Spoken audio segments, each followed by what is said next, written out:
నీకు విషయం చెప్పనా? నువ్వు మాయా కుటుంబం మధ్యలో ఉన్నావు కాబట్టే వాళ్ళ మాయలు దాటి బయటకొచ్చి ఆలోచించలేకపోతున్నావు సరస్వతి. ఒక్కసారి అందర్నీ మర్చిపోయి వీర్రాఘవ మీద మనసు లగ్నం చేసి ఆలోచించు. అతన్ని కోసం ఎంత త్యాగం చేస్తున్నాడో అర్థమవుతుంది. నీకోసమే జైలుకి వెళ్ళాడు. నువ్వు కాదంటే చావాలనుకున్నాడు. నిన్న నీకోసమే వీళ్ళందరితో షాపింగ్ మాల్లో దెబ్బలు తిన్నాడు. ఎందుకన్నా నీకేం కావాలి సరస్వతి? అతన్ని నువ్వు దూరం చేసుకోవడం న్యాయమేనా? నేను అదే అంటున్నాను దాక్షాయిని.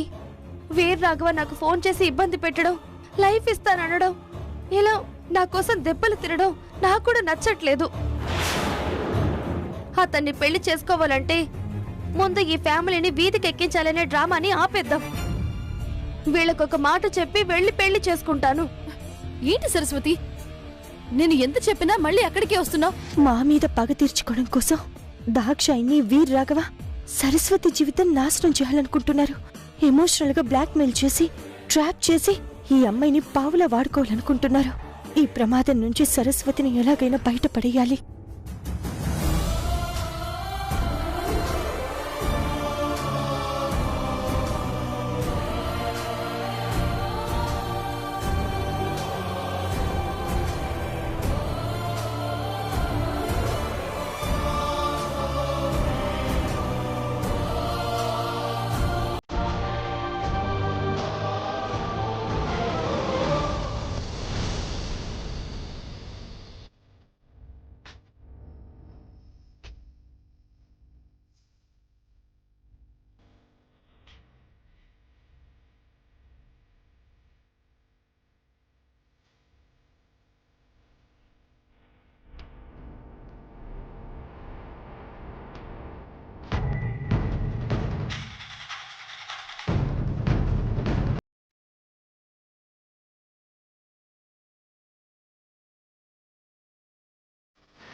దెబ్బలు బాగా తగిలాయా?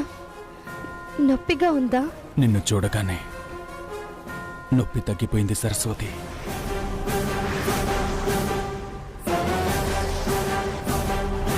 నన్ను చూడ్డానికి, పరామర్శించడానికి నువ్వు వస్తానంటే రక్తం వచ్చేలా కూడా కొట్టించుకుంటాను. చూసావా సరస్వతి వీర్రాఘవ మాటలు? నువ్వు కనపడగానే కళ్ళల్లో సంతోషంతో వచ్చిన ఆ కన్నీళ్లు గమనించావా?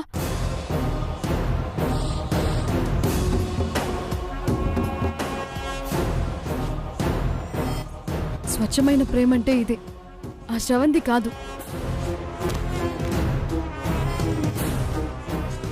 ఎస్ సరస్వతి, నువ్వంటే నాకు ప్రేమ కాబట్టి నన్ను పెళ్లి చేసుకోమనట్లేదు. ఇది ఆ దైవ నిర్ణయం కాబట్టే మన పెళ్లి కుదిరింది. మనం ఒక్కటవ్వాలని రాసిపెట్టుంది కాబట్టే ఎన్ని ఆటంకాలు, అడ్డంకులు వచ్చినా మనమిలా కలుస్తున్నాం, పెళ్లి ప్రస్తావన మాట్లాడుకుంటున్నాం. వీటన్నిటికీ మించి ముఖ్యంగా నేనే నీ భర్తగా రావాలనేది మీ నాన్నగారి కోరిక.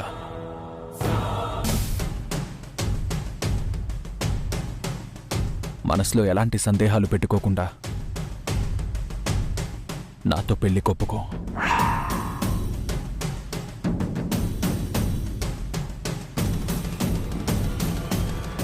సరే, ఒప్పుకుంటున్నాను.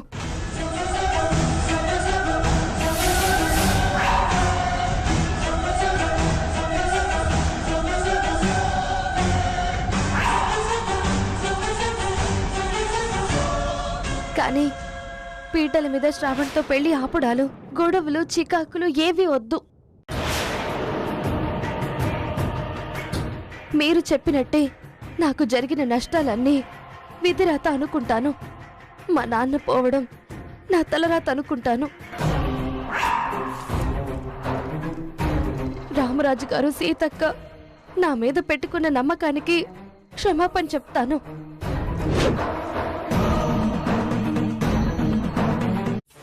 సరస్వతి మీద శ్రావణ్ పెంచుకున్న ప్రేమను చూస్తుంటే చాలా భయంగా ఉంది.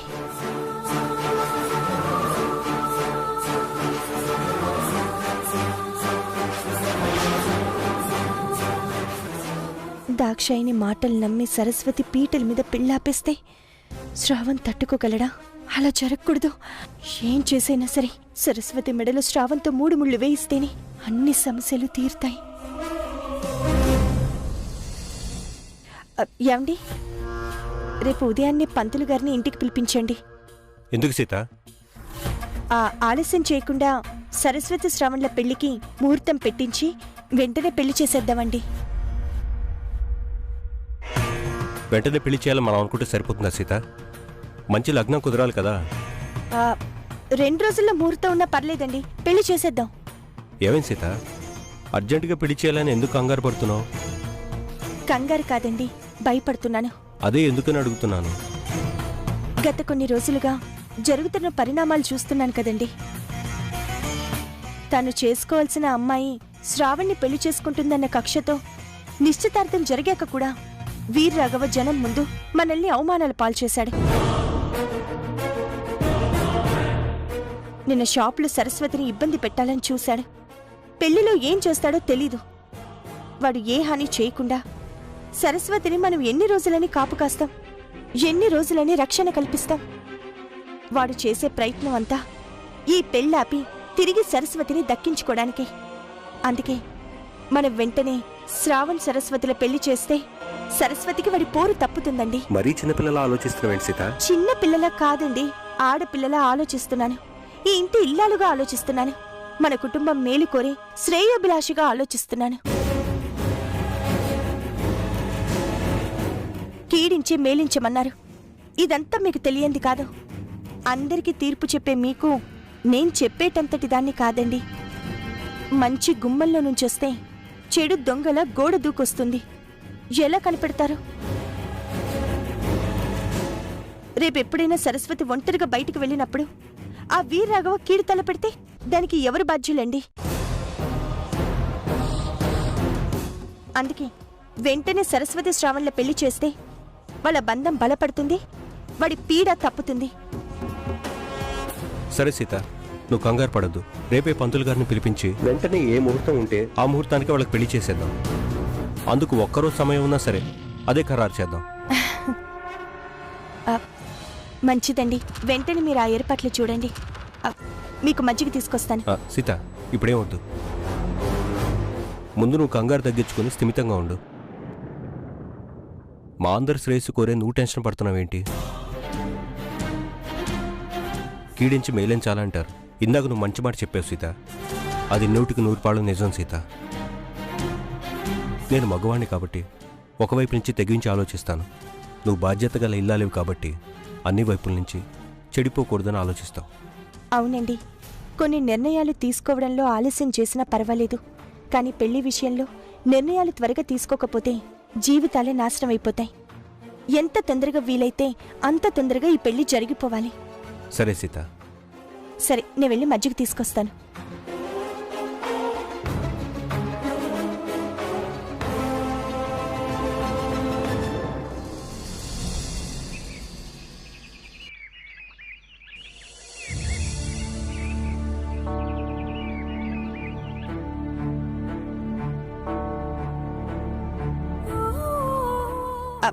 సరస్వతి, సరస్వతి, నువ్వింకా పడుకునే ఉన్నావా? లే లే లే లే. నీకెవరూ ఏం చెప్పలేదా? సరే, తొందరగా స్నానం చేసిరా. ఎందుకక్క? అబ్బా, వివరాలన్నీ తర్వాత చెప్తాను. ముందు నువ్వు వెళ్ళి రెడీ అవ్వు. ఒక్క నిమిషం.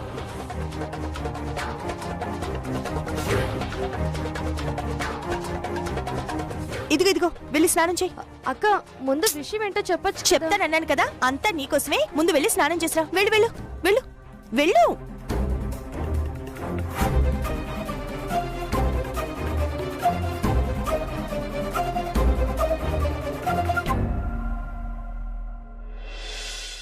రే నాని, ఇంకా అలా కూర్చున్నావేంట్రా? వెళ్ళి త్వరగా రెడీ అవ్వు. అలాగే ఆ శంకర్, అనే. నువ్వు కూడా త్వరగా రెడీ అవ్వు. రే నాని, అన్నయ్య విషయం చెప్పకుండా తొందరగా రెడీ అవ్వమంటున్నాడు. నీకేమైనా తెలుసా? నాకు కూడా ఏ విషయం తెలీదు అన్నయ్య. నీకే కాదన్నయ్య, నాకు కూడా ఏ విషయం చెప్పకుండా పొద్దున్నే లేచి రెడీ అవ్వమని చెప్పారు. మిమ్మల్ని అన్న తెల్లారకే లేపారండి. నన్ను అయితే పొద్దున్న 4 గంటలు లేపి ఇల్లంతా శుభ్రం చేయించారండి. ఏం జరుగుతుందో నాకు అర్థం కావట్లేదండి బాబు.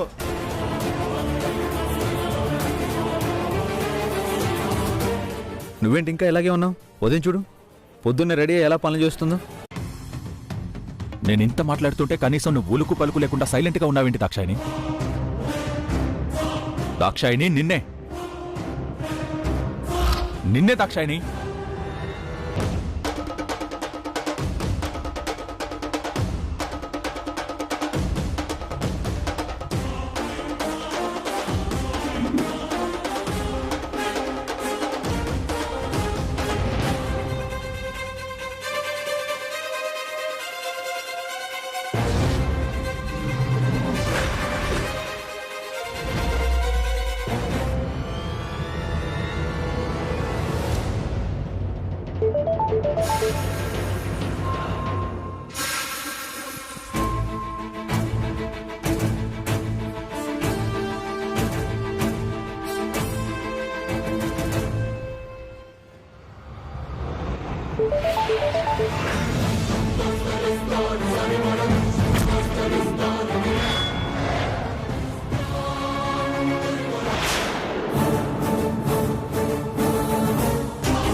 నా ఫోన్తో నీకేం పని సీత?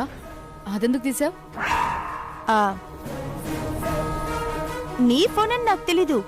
ఇక్కడుంటే ఎవరిదా అని తీసుకొని చూశాను.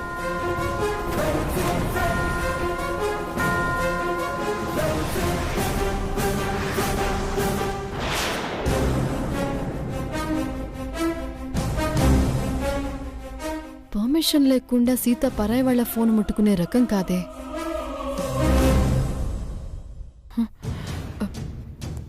గొంప తీసి వీర్ రాఘవ్కి ఫోన్.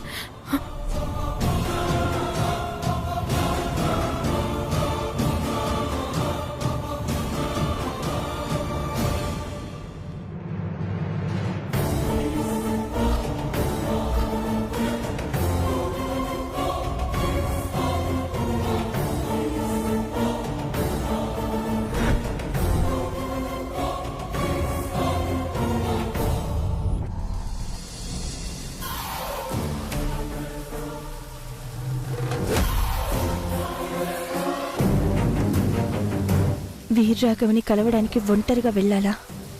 ఎవరినైనా తోడుగా తీసుకెళ్తే బాగుంటుందా? వాడసలే నీచుడు, అందరి మీద కోపంతో ఉన్నాడు. నేనొక్కదాన్నే వెళ్తే ఏదైనా హాని తలపెట్టినా తలపెడతాడు. నానినే తీసుకెళ్లడం బెటర్. నాని, ఏంటోదినా? నాని అసలే ఆవేశపరుడు. కోపంలో అన్నలకు విషయం చెప్పినా చెప్పేస్తాడు. అది కాక దాక్షాయిని అసలు రంగు వీళ్ళకి తెలీదు. ఏంటోదినా పిలిచావు? అది ఆహా ఏం లేదులే నాని. చెప్పొదిన, ఏదైనా పనుందా? ఏదో గుర్తొచ్చి పిలిచాను, మళ్ళీ అవసరం లేదనిపించింది. నువ్వు పని చూసుకో. సరే వదినా. మార్తి, హేయ్. అక్కడికి అడుగు. అక్కడనే హాయ్.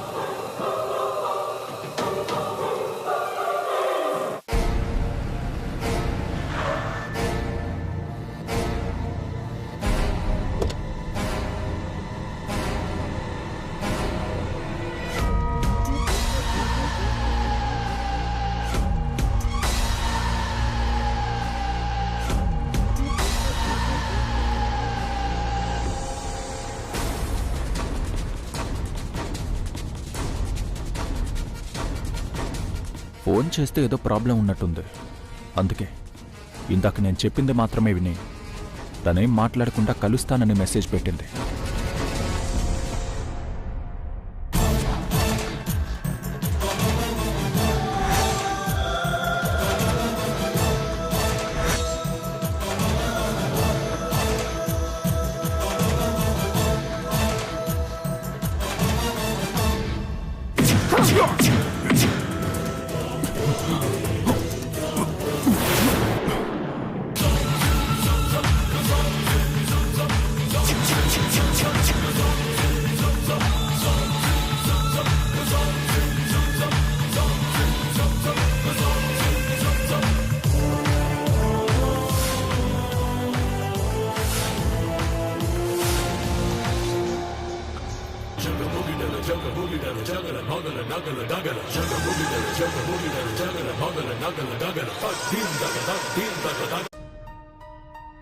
దేవుడి లీలా చాలా గొప్పది సరస్వతి.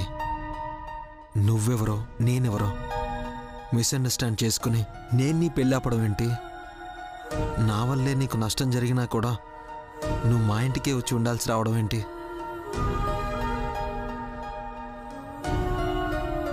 నీ పట్ల నేను తప్పు చేశానన్న ఫీలింగ్ నుంచి నేను నీతో లవ్లో పడ్డం ఏంటి? బహుశా స్వర్గంలోనే పెళ్ళిళ్ళు నిర్ణయించబడతాయంటే ఇదేనేమో. అందుకే మనం ఇలా కలిసామేమో. కాకపోతే మన పెళ్లి జరుగుతున్నందుకు అంతులేని సంతోషం ఉన్నా ఓ మూల చిన్న బాధ కూడా ఉంది సరస్వతి.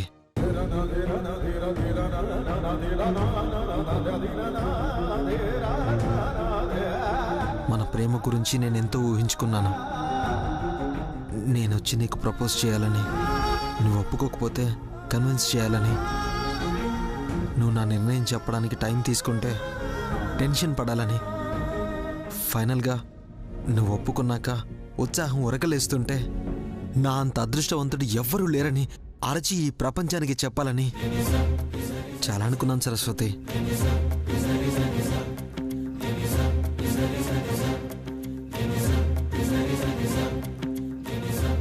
అంతేకా సరస్వతి, వెన్నెల్లో కూర్చుని ఇద్దరం కబుర్లాడాలని, ఒకరికొకరం ఐ లవ్ యూ చెప్పుకొని మురిసిపోవాలని, నీకు రకరకాల గిఫ్ట్లు ఇస్తూ నీ మొహంలో సంతోషం చూస్తూ సంబరపడాలని ఎన్నో కలలు కన్నాను.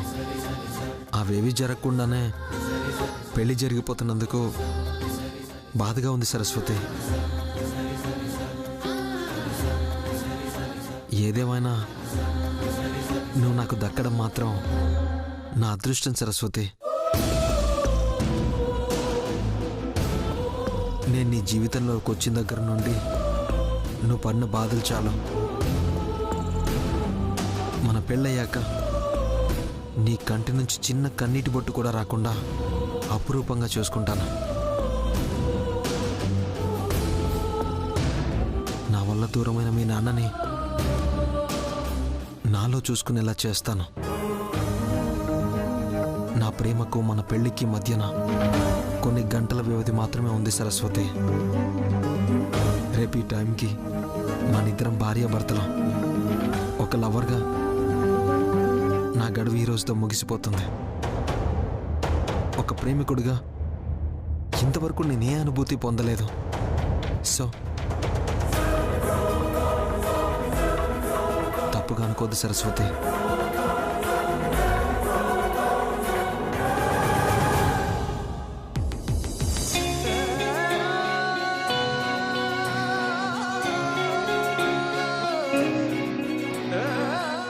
I love you Saraswati.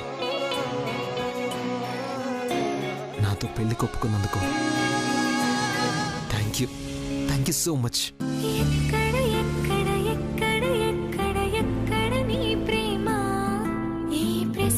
బదులుంటే చెప్పమ్మా.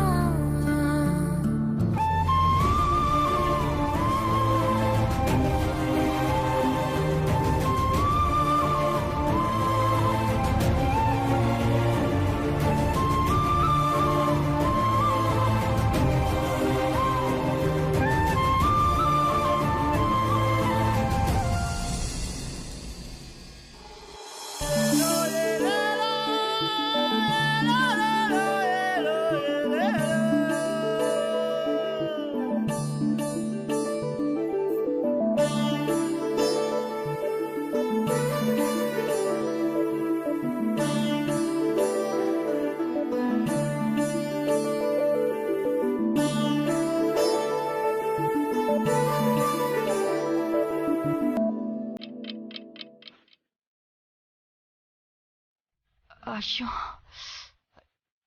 టైం అప్పుడే 4 అయిపోయింది. ఏమండి, తొందరగా లేవండి, టైం 4 అయింది. తొందరగా లేచి రెడీ అయితే పెళ్లికి గుడికి వెళ్ళాలి కదా. ఎక్కడ పనులు అక్కడే ఉన్నాయి, లేవండి.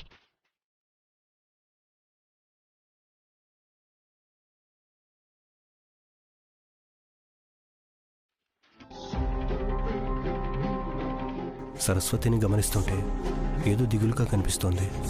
శ్రవణ్ణి పెళ్లి చేసుకోవటం తనకి మనస్ఫూర్తిగా ఇష్టమో లేదో.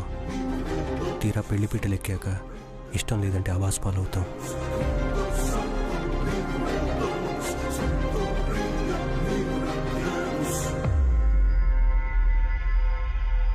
సరస్వతి,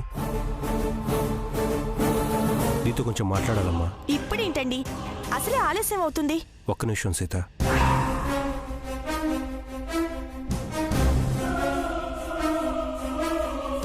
సరస్వతి, నీకు శ్రావణ్ణి పెళ్లి చేసుకోవటం ఇష్టమేనా?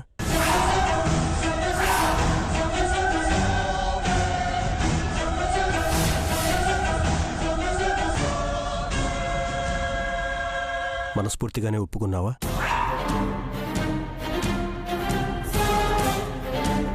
మనసులో వాడి మీద ఇంకా కోపం, చేసిన తప్పు, పడిన నింద అన్నీ గుర్తుపెట్టుకుని ఒప్పుకున్నావా? ఏమండి, కొద్దిసేపట్లో పెళ్లి పెట్టుకొని అవన్నీ ఇప్పుడెందుకండి?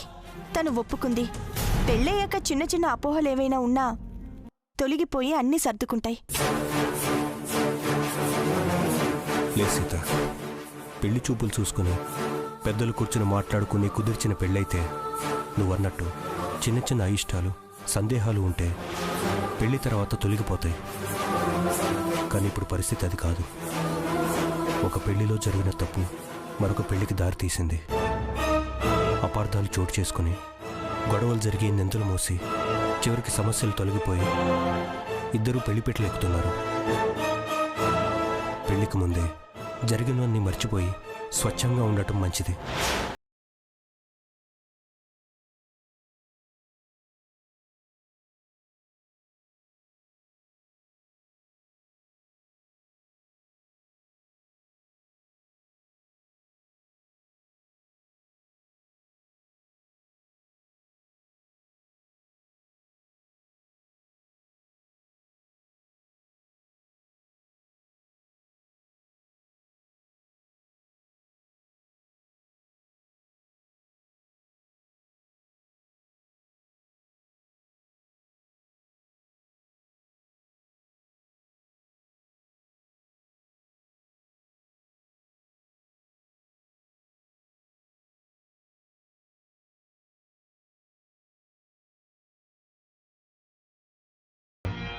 మాకు తెలియకుండా వీరరాఘవన్ నిన్ను కలవటం, ఫోన్ చేసి బెదిరించటం అలాంటివి ఏమైనా చేస్తున్నాడా?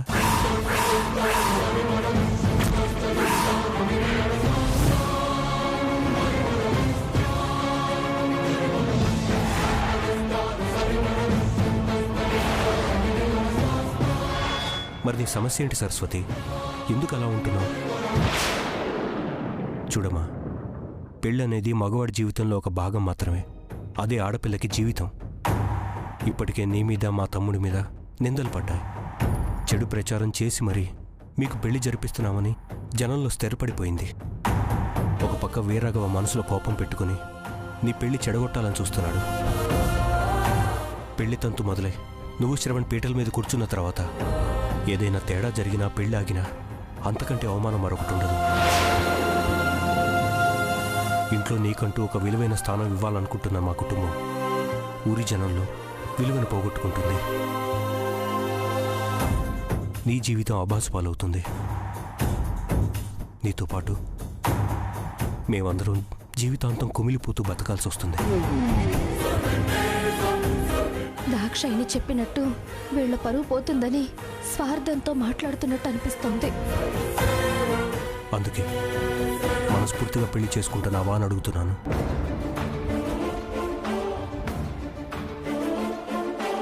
నీ మౌనాన్ని అంగీకారం అనుకోవాలి, అర్ధాంగీకారం అనుకోవాలో అర్థం కావట్లేదు. అర్ధాంగీకారం అంటే ఎలా రియాక్ట్ అవుతారో, ఏం జరుగుతుందో ముందైతే ఇష్టమనే చెప్పేస్తాను.